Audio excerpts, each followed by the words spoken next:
Giovanni di Niccolao Arnolfini was a merchant from Lucca, a city in Tuscany, Italy, who spent most of his life in Flanders, then part of the Duchy of Burgundy, probably always based in Bruges, a wealthy trading city and one of the main towns of the Burgundian court. The Arnolfini were a powerful family in Lucca, involved in the politics and trade of the small but wealthy city, which specialized in weaving expensive cloth. Giovanni, called here di Niccolao, son of Niccolao, to distinguish him from his cousin Giovanni di Arrigo Arnolfini, moved to Bruges in Flanders at an early age to work in the family business and lived there for the rest of his life. He became wealthy trading in silk and other fabrics, tapestries and other precious objects, although in later years he seems to have suffered business reverses and to have retired from trading. His fame arises because he is the most likely candidate, out of a number of male Arnolfinis, to have been the subject of two portraits by Jean van Eyck, the famous Flemish painter.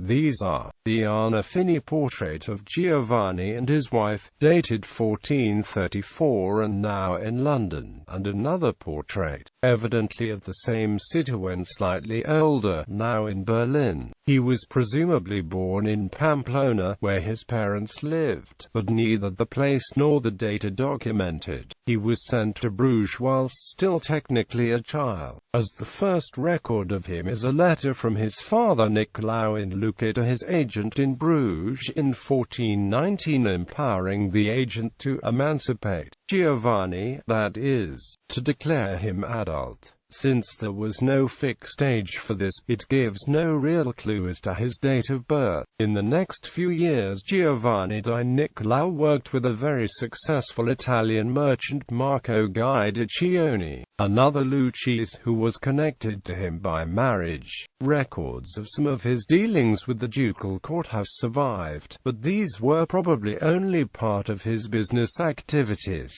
In 1422 he tried to sell a valuable gold collar to King Henry V of England, and 1423 he sold Duke Philip the Good 6 tapestries of scenes from the life of the Virgin, which the Duke gave to the Pope. Other sales to the court are recorded, although he may have been acting on behalf of Guidiccioni. In 1426 he married Costanza Trenta, who is at first sight not the wife in the portrait, as a letter by her mother of February 26, 1433 mentions that she had died. She was also from Lucca, and her aunt Ginevra Cavalcanti was married to Lorenzo de' Medici, brother of Cosimo de' Medici. On the other hand, Margaret Costa has recently proposed that the double portrait may be a memorial one, including an image of Costanza, but painted a year after her death. In 1442 he signed an agreement whereby, for a moderate fee, he became a burgess of Bruges after promising not to trade as a merchant. He was permitted to practice the small burgess's crafts, but whether he ever did is unknown. In 1446 and 1452 he is documented as an arbitrator in disputes between other Lucchese merchants over property. These are his last appearances in the documentary record. The double portrait remained in Flanders, which suggests that Giovanni died there. There is no documentary evidence of a further marriage, but one has been assumed by art historians. It is not at all implausible that such a marriage would be undocumented. The appearance of the woman in the double portrait perhaps suggests she was Flemish rather than Italian. A slightly younger first cousin of Giovanni, called Giovanni d'Arrigo Arnolfini, also came to live in Bruges and was even more successful than Giovanni de Niccolao. Giovanni d'Arrigo Arnolfini married, and was survived by Giovanna Senami, and they were the couple thought to be the shown in the Arnolfini portrait from 1861 until 1994, when a French naval historian, Jacques Paviot, discovered in the ducal accounts that the Duke had in 1447 presented 2 silver pots to Johannes Arnolfini on his marriage. By this time Van Eyck had been dead for 6 years.